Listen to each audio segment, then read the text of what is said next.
going to talk about, in this video, I'm going to talk about the rest of his curriculum for second grade. So I'm just going to mention this. This is his writing curriculum, and it is handwriting without tears. We have used this from kindergarten. So we've had the kindergarten, the first grade, and then this is the second grade. And the Good and the Beautiful has some handwriting in it, but it does not have a lot of handwriting. It doesn't have enough handwriting, in my opinion. And I don't like a lot of handwriting, but my kid does need practice with handwriting, and so I felt like he still needed like his own little handwriting curriculum. So we really love this program. Like I said, we have used it since the beginning, so we really liked it. I have tried one other one, and I still prefer this one. We've not been doing it, as you can see, we're so not very far into it. We haven't been using it the whole year because we have also been doing this, and this is a lot of handwriting, and some days we just do this and we call handwriting done. So this is really a spelling curriculum. It's called Spelling UC, and the Good and the Beautiful has spelling in it. I don't know, let me see if I can pull it up. It's got like a spelling list at the beginning, and there's so many people that have reviewed this curriculum that you can like do that they do a like a look through or whatever, and you can see what I'm talking about in it. But find a spelling word page. So it just has these spelling lists, and if I can find it. Okay, spelling words. Okay, so what you do is it's got these spelling lists, and you can see we don't even use this thing. And you basically like work on spelling words for so many minutes a day. It's been so long since I've read this, I don't even remember how it works, but anyway. Determine 5 to 7 words the child doesn't know in each list, and you kind of go through them until they know them all, and then you practice 5 to 7 words for 5 to 7 days, and so you practice it for a few minutes each day, and they give you some like tips and tricks on how to do that. Spelling is like one of our worst subjects, if not the worst subject, probably the worst subject for my son. He's a terrible speller. He's just turned 8, and I just honestly don't care, because that sounds really bad, but because he sees a developmental pediatrician and some other people that we've talked to, and they said not to stress about spelling at his age, to really just like work on and focus on his reading and language skills, and when that becomes more solid and more fluent, then work on the spelling. So kind of one thing at a time right now. He's finally getting better and getting into a groove, and things are clicking a lot more with the reading. He's doing a lot better with reading. So we've been trying to work more on spelling. So anyway, last year we used this, and we really liked it. My son actually really enjoyed this. This is really, the level B is really meant for first grade. And we used this last year for first grade. Now there's 2 parts to this. There's 2 books. There's a book 1 and book 2, and this is book 2. We went through all of book 1 last year, and then we stopped doing it because that's when we completely just stopped spelling in the beginning of 2018, which was the end of our last school year, and switched to just doing the Good and the Beautiful. And so I stopped the spelling, and we really just focused on reading. And I think that was a good thing for us. I think that really helped him kind of get over hurdles, and he's doing much better now, but we've decided to pick it back up again. So this is the second book, and we're just a little ways into it here because we weren't even doing it at the beginning of the school year. And what it does is it has like these nursery rhymes. This one does, they're all themed different, and the book B's or the level B's is a nursery rhyme theme. So it has you read a nursery rhyme each day, and each day they will have to highlight different like phonograms and things like that. So in this one it's consonant chunks, so CH, GH, PH, yada yada yada. And it has them go through word by word, make sure they can find it in the passage, and then highlight it. And then afterwards it has them do the copywork part. And they do it every day for the week. And you can look through, I'm sure somebody else has reviewed this on here, but anyway, and each week it has a different part of the passage that they do a copywork. Then at the end, they have to draw a picture of the nursery rhyme and then write your own story. Be creative and have fun. So it's like kind of a fun way for them to practice their spelling. And there's some good reviews about this out there. And so we're doing it. I don't know how much it'll have helped his spelling yet. He hasn't had his end of the year testing. And I'm sure spelling is still like not great, but he enjoys it. And it's a good way for him to practice his writing because it does have a lot of copy work in it. And he actually enjoys doing it.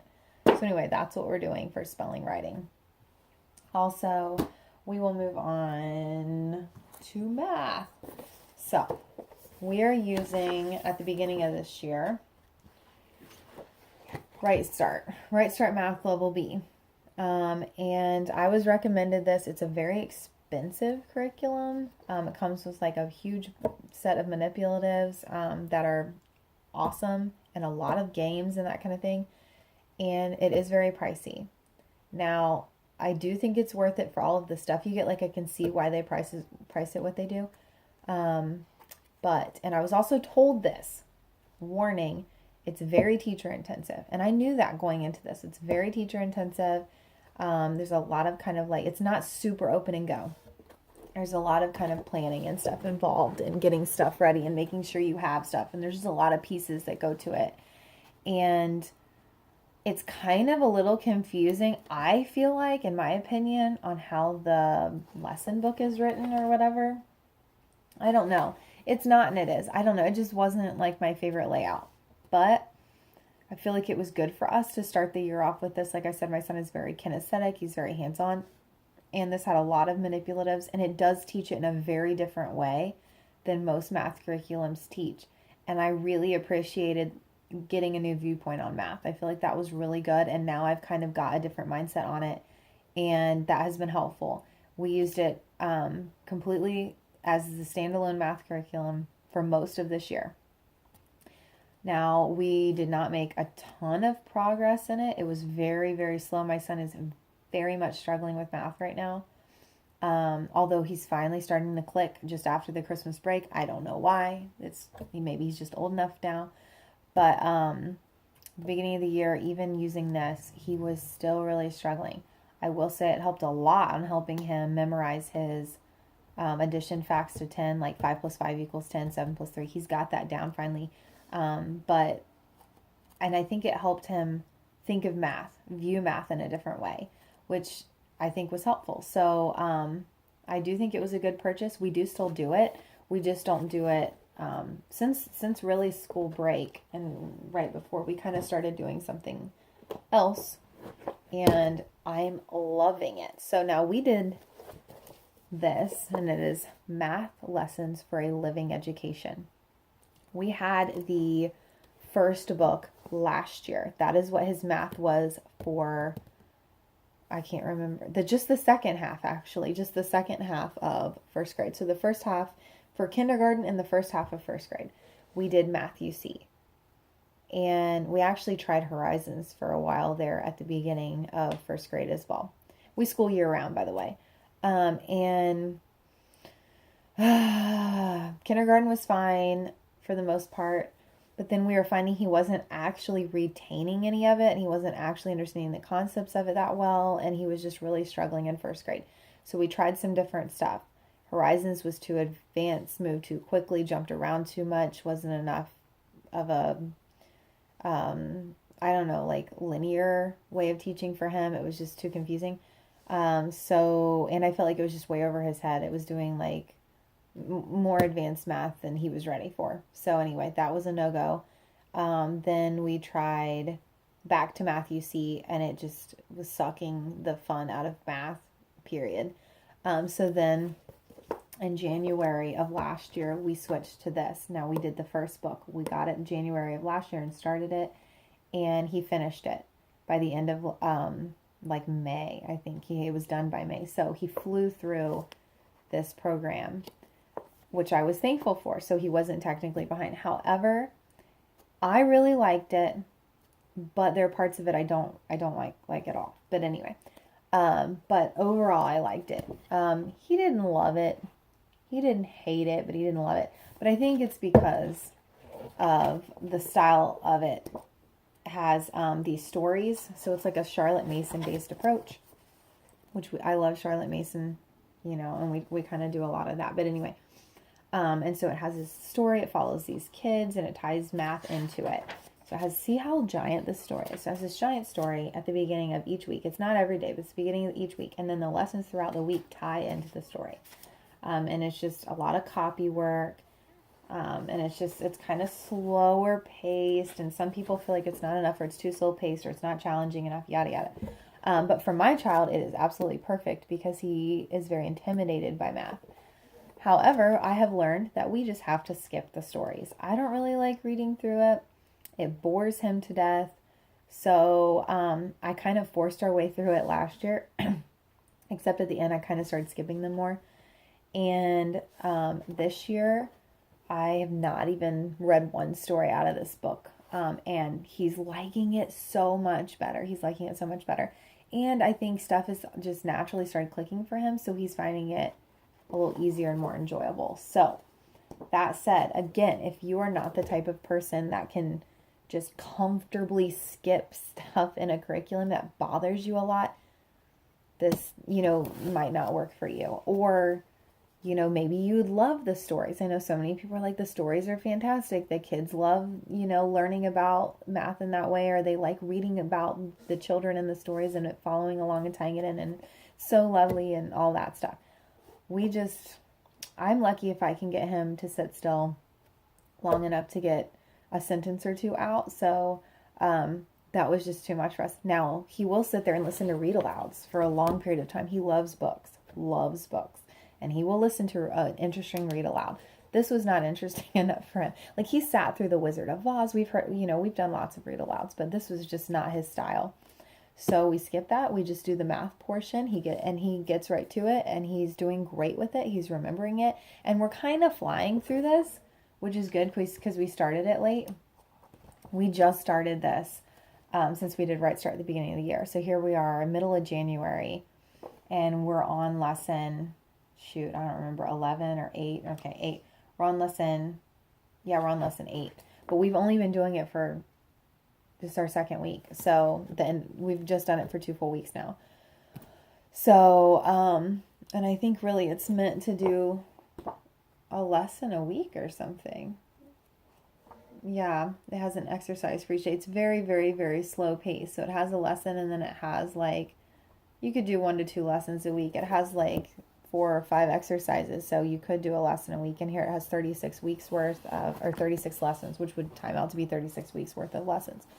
And we're just kind of flying through it, because we can do that right now, which is making it enjoyable, I think, for him too. So, I do recommend it. If it continues to go as well as it's gone right now, I will repurchase the, level 3 and continue to use this through next year. I've thought about doing teaching textbooks and some different things, but I think I'm just going to try this again. It's not expensive. So RightStart, very expensive. This is the other end of the spectrum. This is very inexpensive. It was $24 or something like that on Amazon.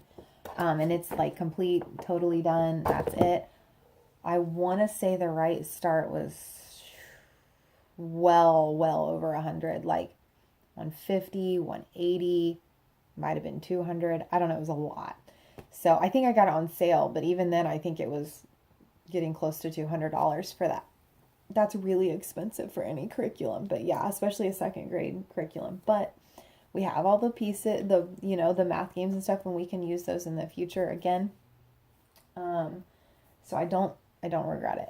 So anyway, like I said, these are what we have been using and loving. If you go back and look at my beginning of the year, stuff, you can see stuff has changed. What I have selected is not necessarily what I ended up using, and I think I explained that fairly well. We keep it to the basics. I didn't even talk about what we're using for science and history. I'll do a separate video on that later. Science and history are his thing. He loves both. He does really well with both. He's a very sciencey kid, and we really don't, especially for these grades, for elementary, early elementary, you don't have to stress about that stuff, in my opinion. We're history buffs. We like science. My husband's an engineer. We do unit studies. My kids, my oldest just loves that, and he does really well with it. We this year have tried the good and the beautiful. We're done space science, and I'm not following it to a T. You see a theme here. I don't follow all my curriculum exactly as it's laid out, but I make the curriculum work for me. I don't work for the curriculum. So for me, it has been really good. I take what I want out of it and I follow it as kind of a guideline, but I'm not a slave to my curriculum at all.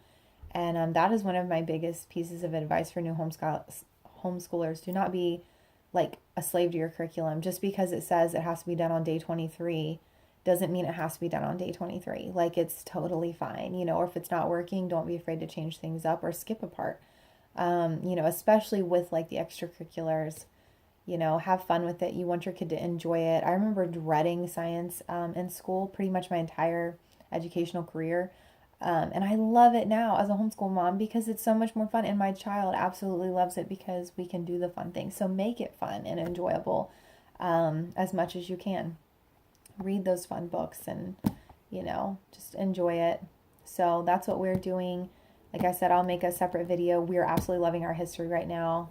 So I'll make a video on that. We're using, just so you know, the Beautiful Feet books, Around the World Part 1. And we plan on getting Around the World Part 2 next year. And again, I haven't like done it every day or every week even. We kind of do it when we do it, but we've really enjoyed it. So if you guys have any like specific questions or maybe something like ADHD, like what kind of tips and tricks I have for that, I might make a separate video on that. We've tried a lot of different things and we have found some things that work really well and some things that don't. And I'd be happy to do something like that. So hope you guys are having a great day and hope this was helpful.